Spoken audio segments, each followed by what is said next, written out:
Hello, I'm Rudyard Griffiths, the host and moderator of the Munk Dialogues. Welcome to our last program of 2020. This has been such a terrific year. 20 shows to spend with you talking about the big issues and ideas changing our world. We've had some great guests on over the course of 2020. Malcolm Gladwell kicking us off, who could forget that, back in April.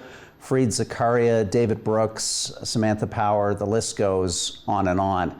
Just a reminder about this dialogue, and really all of our dialogues. These shows are not debates. If you want to debate, we've got tons of them on our website. We do them every week on our podcast. The purpose of the dialogues is really to expose you, the audience, to different points of view, different ideas about the world. You can take or leave those ideas. The purpose of these programs, though, is to challenge ourselves, to think hard about complicated issues. On this, the final installment of the Munk Dialogues for 2020, we are exceedingly fortunate to have a really interesting, original thinker on the program. Her name is Bari Weiss. She's a journalist, author, and free speech advocate. She's been a writer and editor at a whole number of prestigious publications, including the Wall Street Journal and the New York Times. And she's the internationally best-selling author of How to Fight Anti-Semitism. Bari Weiss joins us now for a Munk Dialogue. Thank you so much for having me. Well, I've been really looking forward to this conversation, Bari. Over the last number of weeks since the US election, we've been exploring ideas around the future of democracy. You've got a bunch of, I think, compelling and interesting arguments for us to ponder today about the nature of free speech, how we form decisions, understandings amongst each other or not, the nature of media and journalism in our time.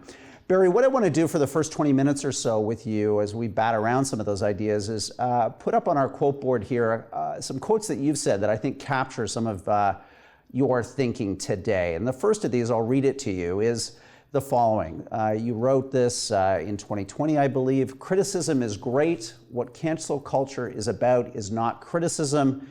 It's about punishment. It's about making a person radioactive. Bari, kick off for us. What was the thinking behind that? And maybe talk a little bit about your own personal experience, how becoming radioactive is something more than just words for you. It's something that kind of happened to you in the course of your own journalistic career. Sure. Well, I would say that there's a very strange paradox that exists right now, not just in America, not just in Canada, but in the West more generally.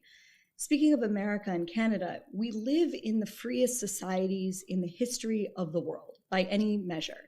And yet, people are acting increasingly as if we are living in a closed society. So what do I mean by that? I know a lot of closeted people, and I don't mean closeted in their gender identity or their sexual orientation. I mean closeted in their commonsensical views of the world. Feminists who believe that there are biological differences between men and women, parents who want their children to go to schools where they're taught to judge people by the content of their character and not by the color of their skin, lawyers who believe in equality under the law, professors who want the right to research and write and speak without fear of censure. And if that sounds crazy, frankly, people have their heads in the sand. And the reason that these people are so scared, the reason they write me and say things like, I know this sounds crazy, but I feel like I'm living in a totalitarian society, they're not crazy. What they fear is what we call cancellation, which is really a mechanism of power and of social censure of this zealous cabal that is, in my view, the sort of most powerful ideology that's emerged in the West since the end of the Cold War. It's been called critical social justice, it's been called wokeness, it's been called identity politics, intersectionality, neo-Marxism. It doesn't yet have a commonly agreed upon name, but essentially what it's trying to do is to radically narrow the Overton window of what's an acceptable thought and what's acceptable behavior. And the skeptic will say, listen, every society, every tribe, every social group has always had taboos. And of course they would be right. They're right. There always have been taboos. What's different about this modern iteration is that people are getting canceled for sins that are not really sins. And it uses the power of the thing that we're talking to each other through right now, the internet, in which, in a kind of panopticon dystopian sense, in which everything is recorded for all time and forever. So someone in the old world, let's say, might have been canceled for something like pedophilia, and that would have been legitimate. They would have been ostracized for that. Today, someone can be canceled. They could suffer, and what do I mean by that? They could lose their job. They could suffer, horrific social, reputational harm, and their family and their friends can be subjected to a secondary boycott for something as simple as liking the wrong tweet. And it's a strange fact that we're living in an era in which we, and by we I mean progressives, liberals, even many conservatives, we believe increasingly in rehabilitation, in criminal justice reform, in the idea that people who have even committed murder or rape deserve a second chance. And yet there's no similar mode of rehabilitation for people that are canceled in this kind of public way, if that makes sense.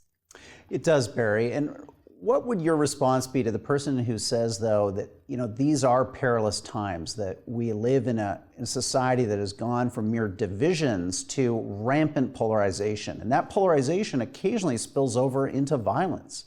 It spills over into violence that targets minority and vulnerable groups, and that violence starts with words. So we need to be careful about our words, because those things have consequences, in some cases life-threatening consequences for those vulnerable communities. I guess what I would point them to are stories of people that, to my mind, show that when the effect of what cancel culture is. So I would start by saying, what do you make then of Emmanuel Cafferty, the Hispanic utility worker who worked at the San Diego Gas and Electric Company, who was fired this summer because he made an okay hand gesture hanging out the window of his car, and someone interpreted it as a white supremacist hand gesture made by a Hispanic man, and he was fired? What would they say to Tiffany Riley? She's a Vermont school principal who was fired because she said over the summer, I support the idea, of course, of Black Lives Matter, but not the organization Black Lives Matter. She lost her job. What would they say to, I could point to a zillion examples. Greg Patton is a favorite example of mine. He was a professor of business communication at USC, or at least he was until this fall when he lost his job. And why did he lose his job? He was teaching a class about business communication, and he was teaching a class about filler words like and that and things like that. And he used a word in Chinese, a Chinese word that is a filler word that sounds a lot like the N-word, the most horrible racial slur in the English language. That's not what he said. He was fired for his job for using a Chinese word that sounded like a racial slur. That's the kind of thing I'm talking about. I'm not talking about, again, the kind of things that should rightly be social taboo. It should be a social taboo to use the N-word in your workplace or on social media. Of course it should. But that should not extend to the example that I just showed you. I think what we're seeing a lot of, and I could speak right now to what happened at the New York Times, is the weaponization of the idea of safety and the concept creep of what constitutes violence. So we have this very strange ideology in force right now inside many of our liberal institutions, in which many people say words are violence, and yet violence, including rioting and looting, is not actually violence. And that's a very, very strange place to be. The way that this exploded in my own life, in an example that I imagine lots of your viewers have heard of, was when the New York Times in June ran an op-ed by a sitting United States Senator named Tom Cotton, a Republican.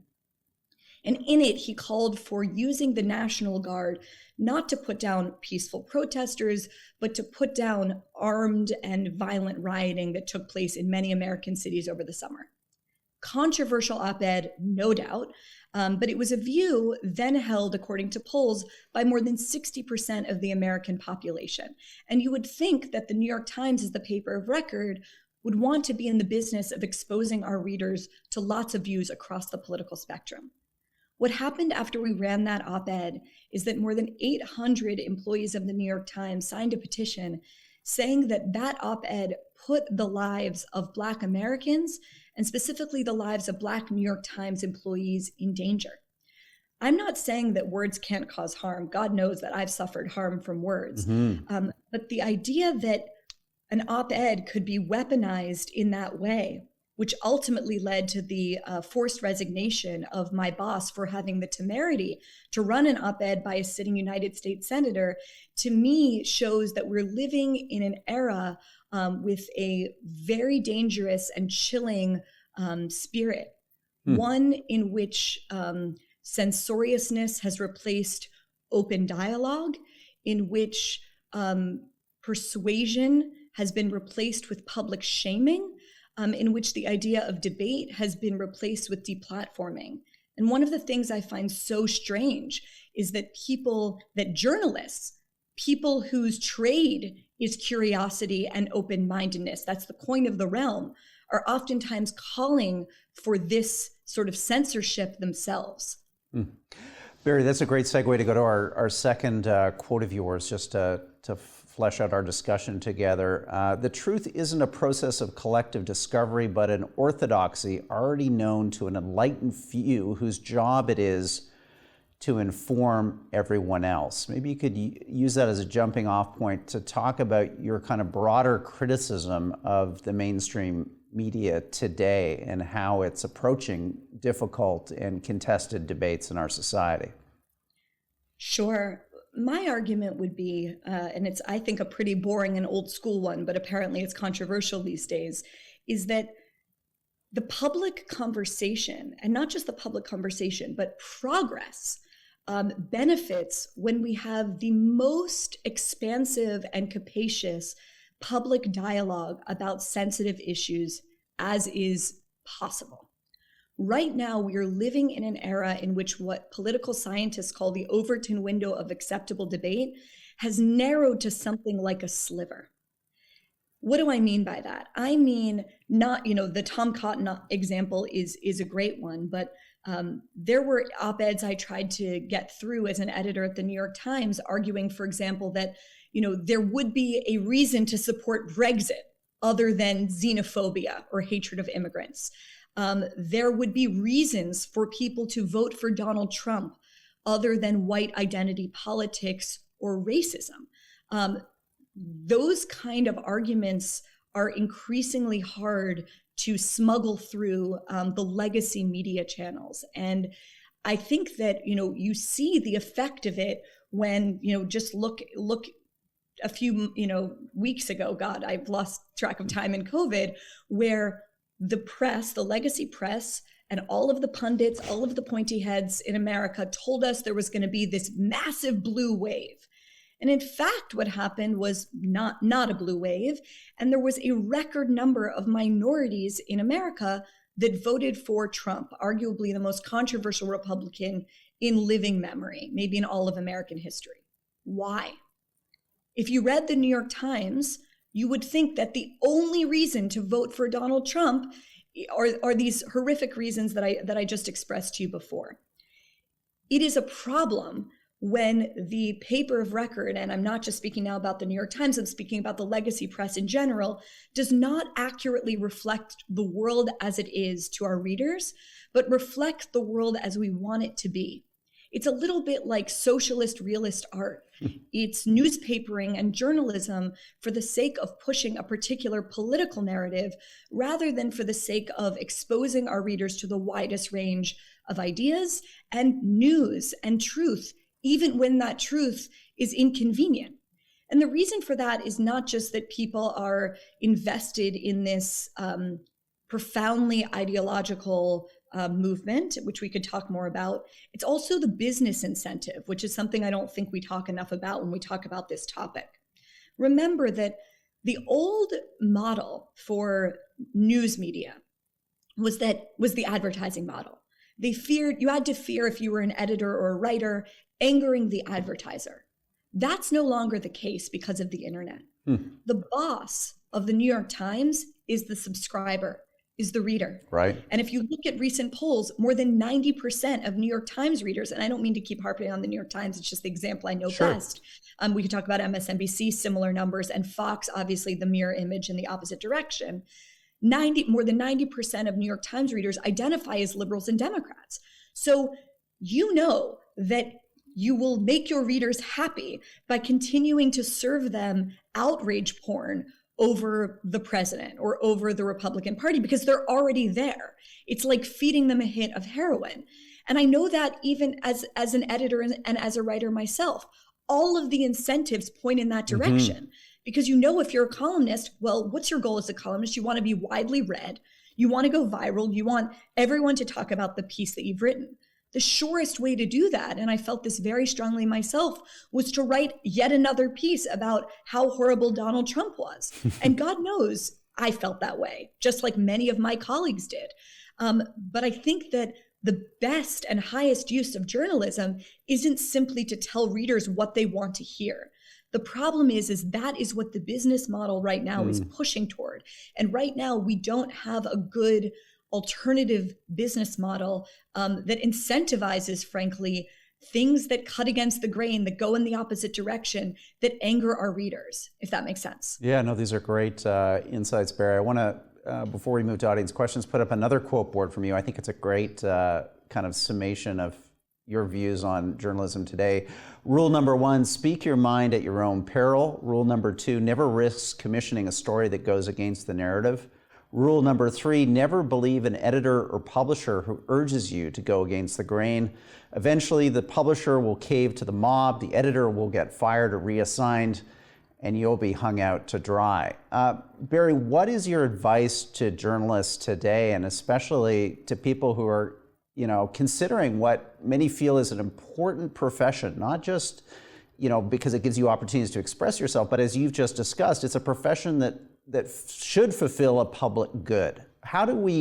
Can we kind of put Humpty Dumpty back together again? Are you at all optimistic? That quote would suggest you have a deep cynicism about the state of the press today. I'm the least cynical person in the world. For those who know me, I'm like a little bit, honestly, naive sometimes. I've been hardened by what I saw inside the legacy press. But I would say I'm more optimistic than ever when it comes to journalism. It's just, can we put Humpty Dumpty back together again inside institutions that have been rotted out or that have been subsumed by this ideology, or rather that are run by leaders who would who don't want to sacrifice their own likability for the sake of maintaining the values of the institution, right? Just to go back to the Tom Cotton example, one response to that by the publisher of the New York Times would have been, if you feel that a particular op-ed makes you unsafe, perhaps this is not the right place for you to work. Right. Perhaps you should look into another line of work where you won't have to encounter ideas that you disagree with. But that's certainly not journalism. That might be religious work, frankly. Why am I optimistic, though? I'm not optimistic necessarily about the prospects for legacy media returning to old school journalistic values. But I'm extremely optimistic about what's possible in what I think of as the kind of Wild West space of journalism. If you look across the news media, many of the most, present company excluded, many of the most interesting, heterodox, independent-minded, funny thinkers and journalists and pundits, they're no longer operating inside the legacy press. They have platforms on Substack. I think of Andrew Sullivan as a fantastic example, which, by the way, he's making, I think, triple the amount of money that he was making at New York Magazine. I think of really provocative journalists. God knows we've had our disagreements, but on this topic, we're very aligned. Glenn Greenwald and Matt Taibbi. I think of podcasters, young intellectuals like Coleman Hughes, people like Brett Weinstein and Heather Hine, one of the most powerful examples of cancellation at Evergreen State College.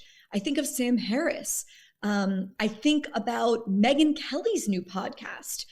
So there's lots of interesting journalism happening. It's just not necessarily happening inside the legacy press. And the thing I will add, and this is one of the things that I'm most excited about, is that there's an opportunity, I think, to create new institutions. We need institutions, and I am an institutionally minded person. I'm not as rebellious as a Joe Rogan, but I think that there's an opportunity to create those new institutions in the years and decades to come, and I'm really, really excited about that.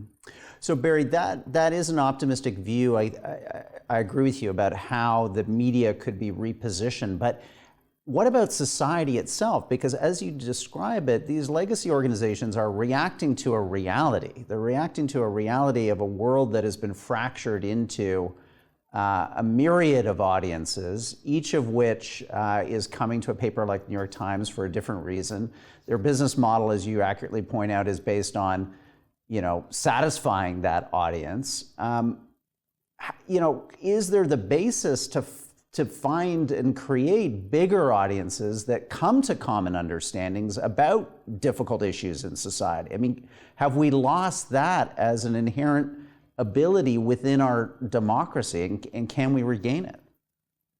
Yes, I'm optimistic on this point, if only because there's a number of I've long wanted to write a column called "The Things We Agree On," because actually there's a number of things that we agree on: the dangers of big tech, the corruption of big pharma, the brokenness of, not speaking of Canada right now, but of the American healthcare system, the poverty, inequity, the fact that it is very, very hard, way too hard, especially in COVID, to get your child a good education.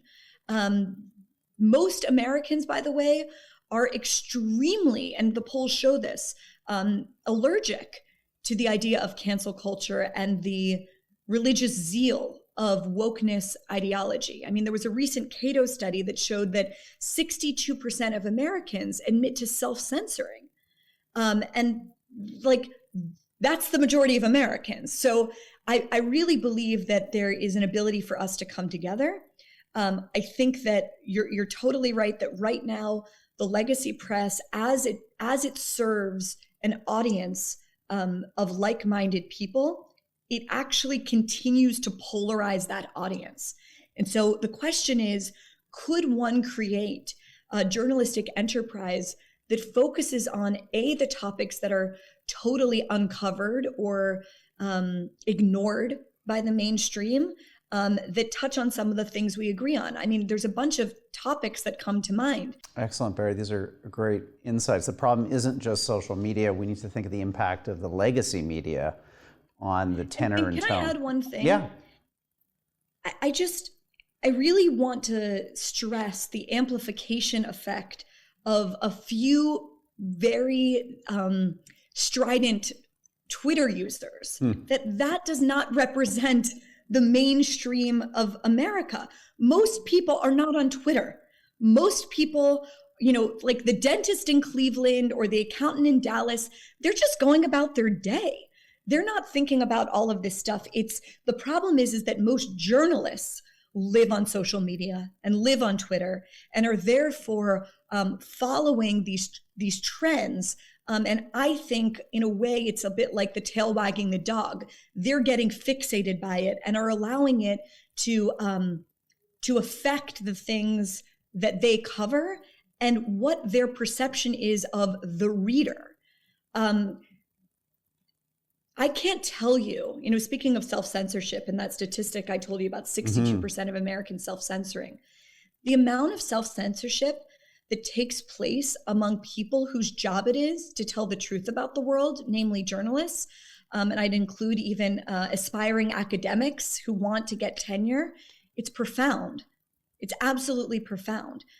And I felt it even in myself, to put myself on the hook. There are topics that I have steered away from because I have thought to myself, is this really the hill I want to die on? Do I really want to be hounded and get spam calls to my phone calling me whatever smear of, whatever the smear of the day is? Do I really want to subject, and this has been true in my case, my family to harassment? Do I want, true in my case, my rabbi to get called to say that I'm a bad person, and why am I allowed to go to his synagogue? Wow. The answer is sometimes no. And that's the problem, is that all of the incentives are pushing in the opposite direction. They're pushing against being courageous and saying something different. And we need to find a way to incentivize courage, because without the courage, and I'm not talking about the courage to, true courage, which is going to Syria or Afghanistan and reporting on truly horrific things happening in dangerous places. I'm talking about the courage to talk about something like transgender participation in athletics, things that should be open for debate, things that are reasonable to have different positions on.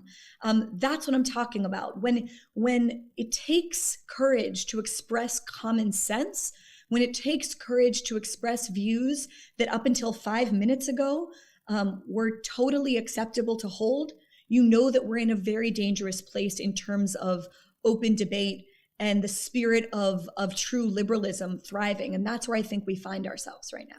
Well, thanks, Bari. That's what we're trying to do here on the Munk Dialogues, is just create that forum for ideas to come out. And just a reminder to our audience that if you want to debate on these topics, we've got a weekly podcast. We have our main stage debates. The purpose of the Munk Dialogues is to have conversations about big ideas, to expose ourselves to different arguments.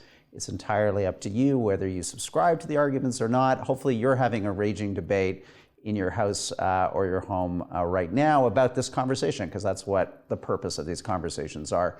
Bari, before we go to audience questions, I just want to remind viewers that we have a special promotion going on right now. For the first time ever, we're offering gift memberships to the Munk Debates. So as Bari said, if you want to be part of a community that does debate the difficult and challenging issues of our time, consider a gift membership for that friend or family member this holiday season. You get a 10-year plus online archive of all of our debates. You get advanced ticketing privileges for our live and online events. You get complimentary book of your giftee's choice. And you, the gift purchaser, get a Canadian tax receipt if you are a Canadian resident.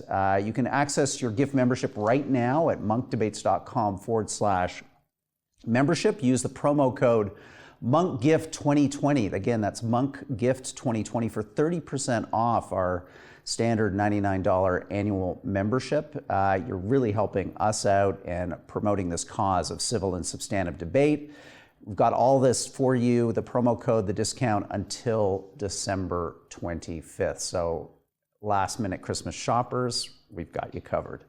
Bari, we're going to go to questions. A whole bunch of them came in for you. I'm going to read them to you, and then you can reply. Stephen asks you, in this seemingly post-truth era, how can we create a common understandings when the component parts of reality are not only challenged, but out and out denied? Again, Bari, the challenges of putting Humpty Dumpty back together again. I mean, we've moved past, it seems often as a culture, the very notion that there are common truths. Instead, it feels that everyone's entitled to their opinion, and in some cases, to challenge those opinions is to do some kind of violence towards them. What's your views on that? It's a great question. For me, and I don't have a perfect answer to it, a big part of it comes in reasserting truths that I think we took for granted and right now are under tremendous siege. They're under siege they were under siege. She's leaving, let's hope, in a few months. But they were under siege very obviously by our post-truth, postmodern president, Donald Trump. But they were also under siege from a left that claims to be progressive, but in fact is anything but. And for me, the assertion of the liberal worldview, and by that I don't mean liberal in the partisan sense, but liberal in the most capacious sense of the word, the idea that everyone is equal because everyone is created in the image of God, the belief in the sacredness of the individual over the group, the belief that the rule of law and equality under the law is the foundation of a free society, the idea that mob justice is wrong and the presumption of innocence is right, the idea that not everything is about politics, that there are things that fall outside of the realm of politics, like love and relationships and art, and that when politics comes to define everything, well, we're living in a kind of humorless and sexless and pleasureless age. That I think it's very important right now. And these might seem like obvious statements, right? And certainly I took them for granted up until a few years ago. But that ideology, that thing that, whatever we call it, the Enlightenment or classical liberalism or the liberal ideal or the consensus that has seemed to exist in the West since the Cold War, all of those things that I just said to you, all of those are under siege by this new illiberal ideology that's taken root all around us, including in the very institutions that are meant to uphold the liberal order. And I really think that it's extremely important right now to resist that ideology, whether it comes from a far right that says there's no such thing as truth, there's only power, or a left that says there's really no such thing as truth. There's only victims and victimizers, and we're locked in a zero-sum struggle for power. It's about resisting a politics that says there's only the good and the pure. There's only the oppressed and the oppressor. There's only the victims and the victimizers. That's a road to hell. And I really believe that we need to return to first principles if we want a chance to recover truth again. But Bari, how would you push back? And you know this argument that they would say, look, yes, there is this small L liberalism, a big E enlightenment. These were critical seminal events in our development as a civilization. But buried in those movements were power relationships. Power relationships that subjugated women, that subjugated minorities, that privileged, frankly, people like me, educated white males. And we love to embrace small L liberalism and the Enlightenment because, frankly, it furthers our objectives as the dominant class or the dominant race in a society that is engaged in the wholesale subjugation of these different minority, ethnic, and gender groups. I would say that the way that we have achieved progress, and I'm speaking now of American history, is by people that seized the tools, and I'm talking now about the Constitution, which in part was signed and created by slaveholders, yes, who were guilty of horrible moral hypocrisy, or who seized the tools of the Enlightenment, yes, created by dead white guys who probably wouldn't have seen me as fully human, as a gay, Jewish, whatever, by seizing those tools and saying, let's use them for ourselves. Let's broaden the understand. Let's use these tools because they're the best tools that were created ever. Despite the fact that they were designed by dead white men, they were the best tools for human progress that have ever been devised. What's a better tool for human progress? Violence or a conversation? What's a better tool for human progress? The idea that everyone's created in the image of God, or the idea that some people are born into original sin by dint of their parentage or their lineage or their color? I know which side I would choose. And if you look at, let's just say, the abolitionist movement, it was people like Frederick Douglass who saw in the Constitution the ability to create a kind of second founding. It was Martin Luther King who said, this is the promissory note to which all Americans now fall heir. It was the use of those tools that led to their expansion to an increasing number of groups, especially in this country. If you want to say to me, let's throw out those tools entirely, well, what tools do we have to replace them with? Frankly, they don't look really good to me. They look like the tools of public shaming, of punishment, of making people irredeemable without any chance for mercy or grace. They look like an insistence that some people are born better than others. And I just absolutely reject those ideas. They repulse me. and they will bring us back to the mean of history, which frankly, given who I am, is not a place that I want to go anytime soon. Yes, do we have flaws in the West? Absolutely. I mean, have I suffered the kind of things that you're talking about by dint of my identity? Probably. When I look to other societies that live by the kind of logic or rules that the sort of illiberal liberals want us to take us to, that's not a society that I want to live in. So I would say, absolutely. Have people been left out in the West? Yes. But the way that the West has progressed, or I'm speaking now of America, is by a kind of identity politics. You know, Jonathan Haidt, who I'm sure has spoken on Munk debates in the past, so brilliant. He speaks, I think, so articulately about good identity politics and bad identity politics. Good identity politics says, I've been left out. Let me tell you about my own experience so that you can understand me better and so that you can let me in. That's good identity politics. It's expansive identity politics. What we have right now too often is a dominant identity politics mode that says, you can never understand me. You can never understand me. And there's no point in you even understanding me. And so we're going to be locked in this kind of power struggle indefinitely. And I just don't think that that sounds anything like progress or frankly, anything like a society that I would want to live in. I got it, Bari. Great analysis, great insights. Let's go to our next question board here for you. It's from Constantanios. He's asking, is there even one media outlet in the United States that reports the news in a manner that is perceptive of viewers and readers who wouldn't, in a sense, have a clue of that reporter's own opinions and political preferences? So effectively asking you, Bari, is there a neutral media left? I mean, we covered that a bit in our opening remarks together, but can you point to any outlets now that you would direct people towards as examples of this maybe new school of journalism that you're excited about? So I would say that if you're looking for the kind of the most neutral, objective take on the news, I would read the Wall Street Journal's news section. I will say, though, when I used to work there, I'm a big fan of a lot of what they do.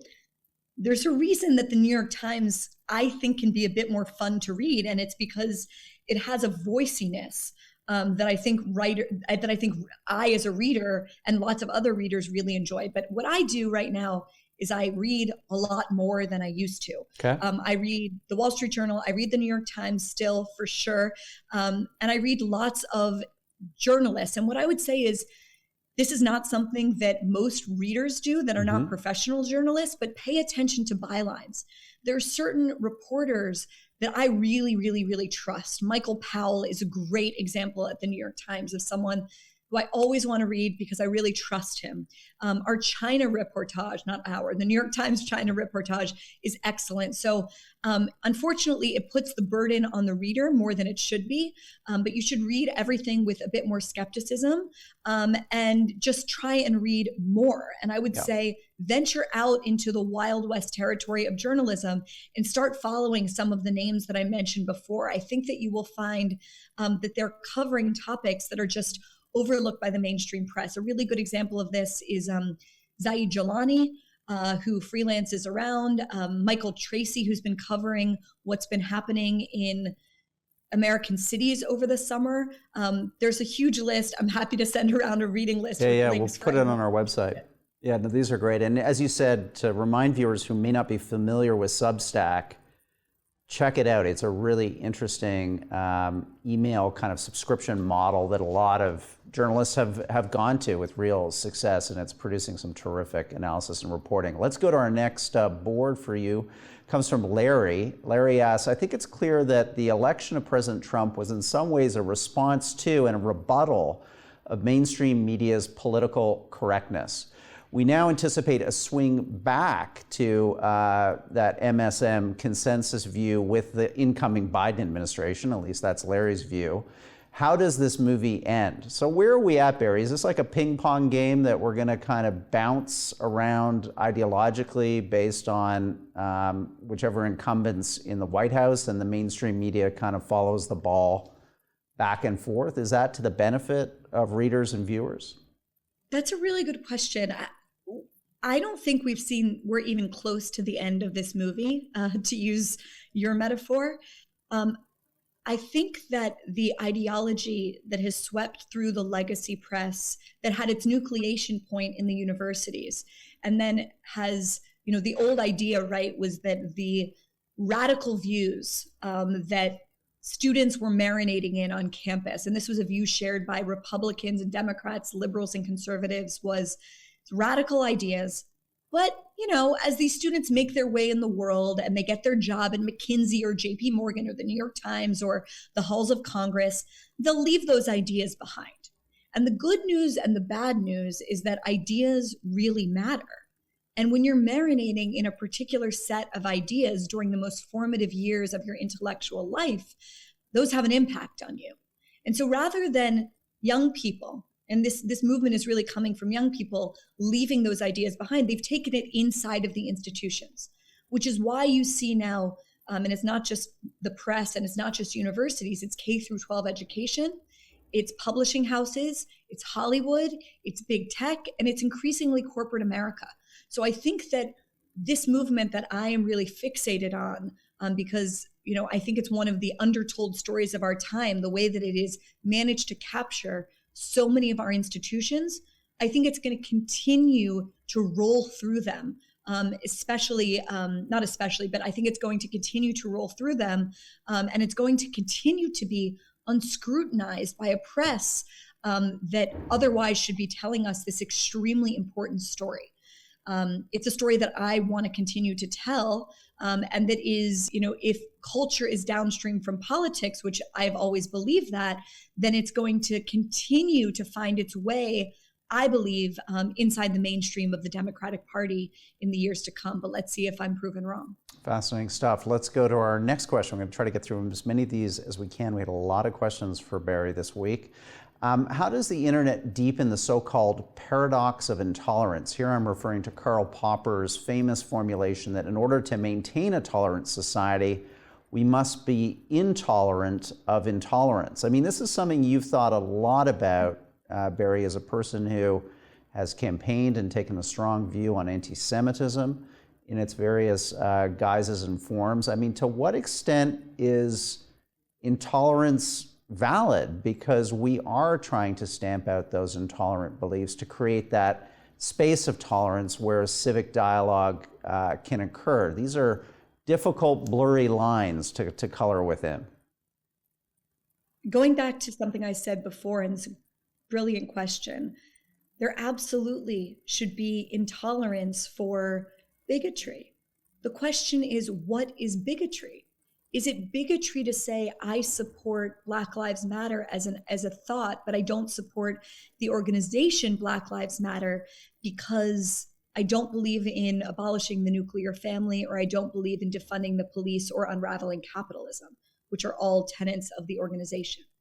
In our current milieu, too many people in too many positions of power want to say that that's bigotry. I don't think that that's bigotry. To give you another example, is it bigotry to say that there are differences between men and women? Is it bigotry to say that, let me think of a good example, there are just so many examples. Is it bigotry to, and this is, I'm thinking now of a professor at Skidmore College, to go and watch as a bystander a Blue Lives Matter march through town? He was then deemed by his students to be unsafe because of that.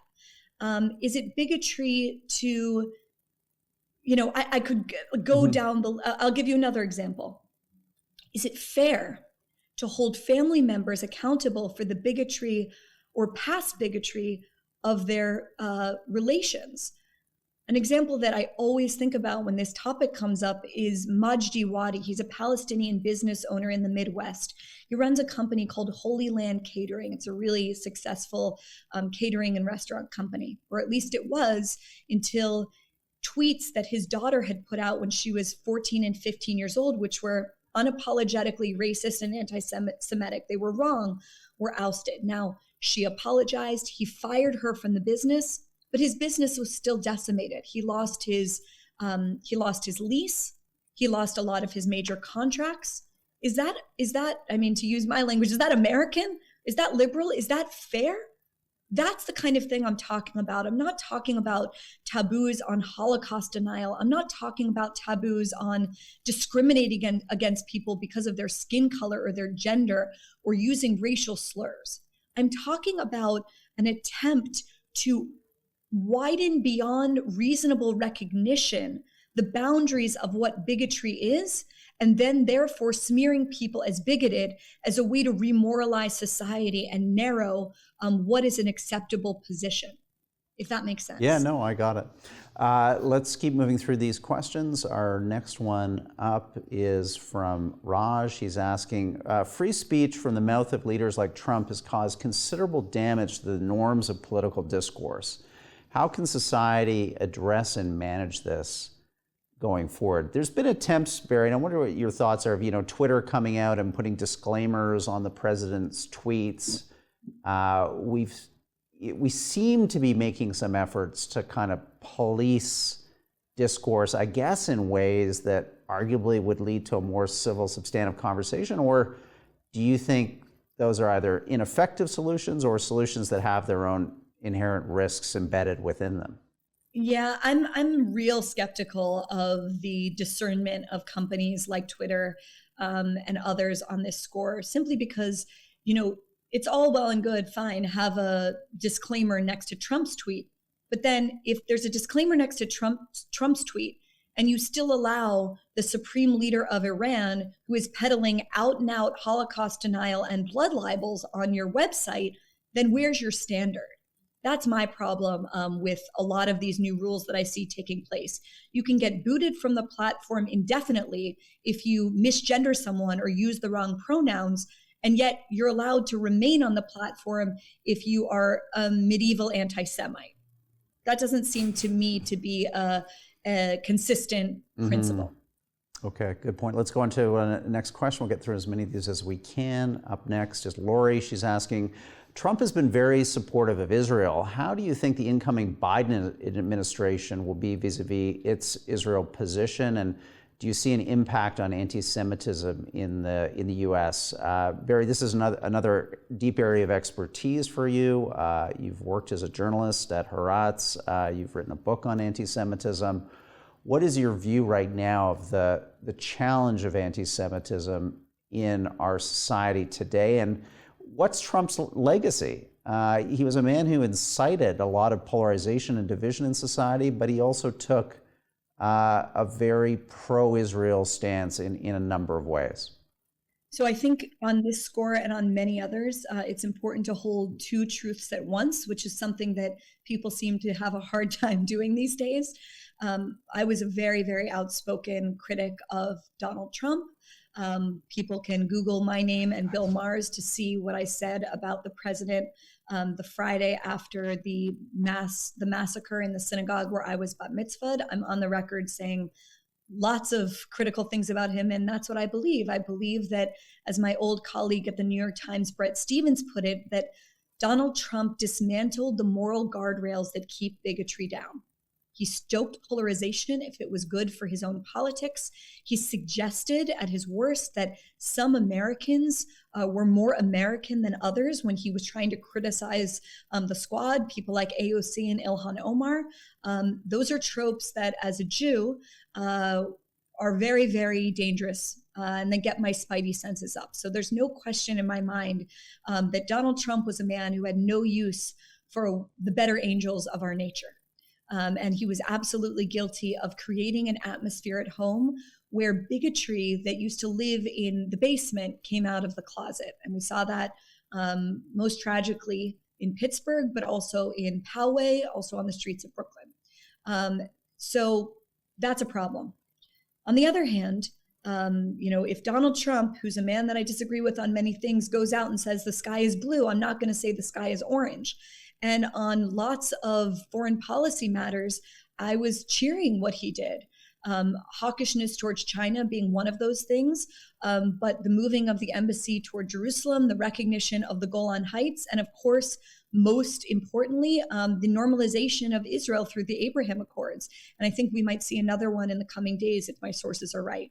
So it's possible to both criticize the man and recognize that there were certain things, certain policies that he got very right. I think that those of us who care a lot about the Middle East are concerned about whether or not the Biden administration will pursue a re-entry into the Iran deal. But let's see. Joe Biden has historically been a moderate inside the party, has been a friend of Israel. So lots of people I know are optimistic.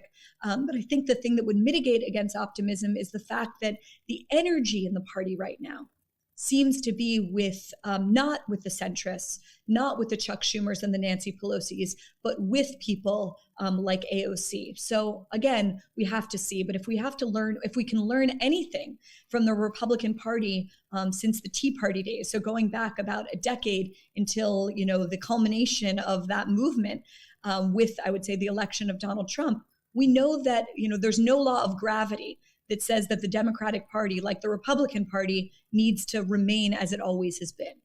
We're living in times in which change is happening at an insanely rapid speed. And I think it's entirely possible that the Democratic Party could go through the kind of transformation that we've seen the Republican Party already go through. Okay, we'll have to see what happens. Bari, you've been hugely generous with your time.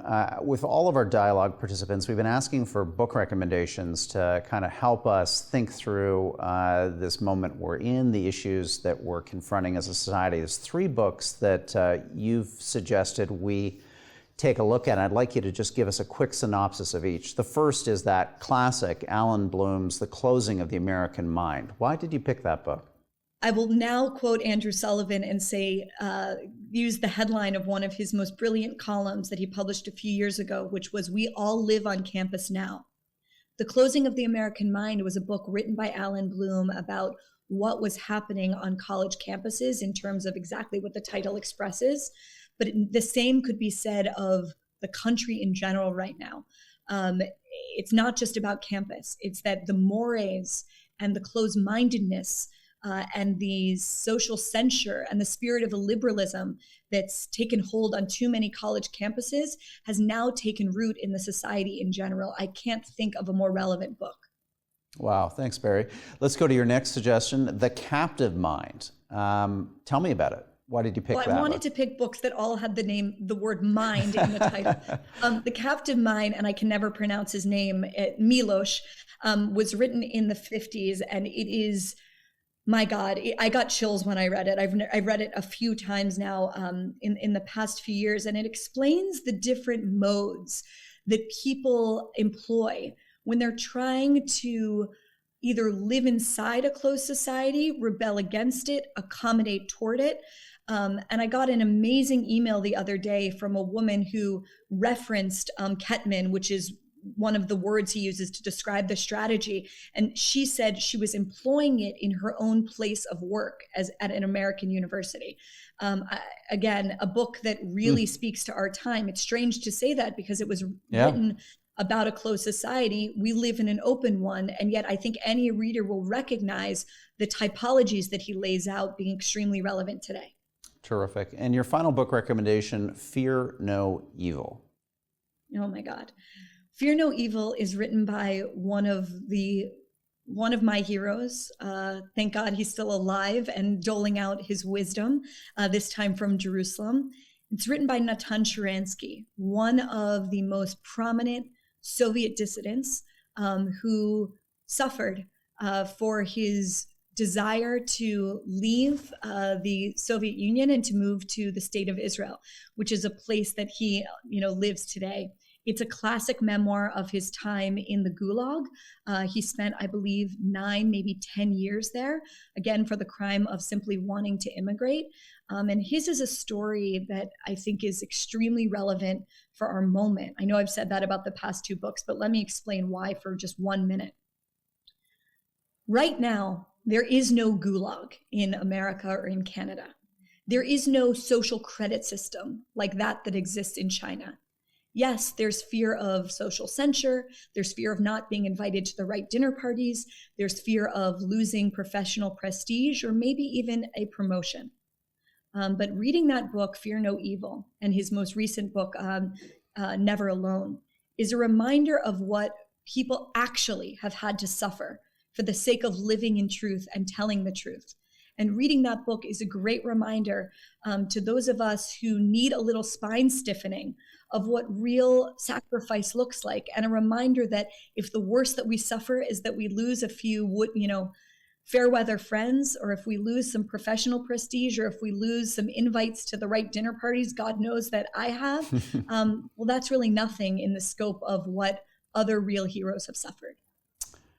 Bari, I just want to thank you. This is the culmination of 20 dialogues that we've done this year, and our conversation with you just really captures perfectly the spirit of these evenings. Our ability to have conversations about difficult issues, to express complicated ideas with incredibly lucid and thoughtful analysis, and to do all this in a civil and substantive way. I just really appreciate your time, your contributions to the learning of our community. My pleasure. Great, ladies and gentlemen, that was Bari Weiss, and that does wrap up this season of 2020 Munk Dialogues. 20 shows in all. It's been terrific to have you along for this journey. I found it personally just incredibly satisfying and stimulating during this pandemic. It's kind of kept me going, as I hope it's kept many of you going, with food for thought, one conversation to the next. Just a reminder that we do have a special gift membership that we're making available for the first time.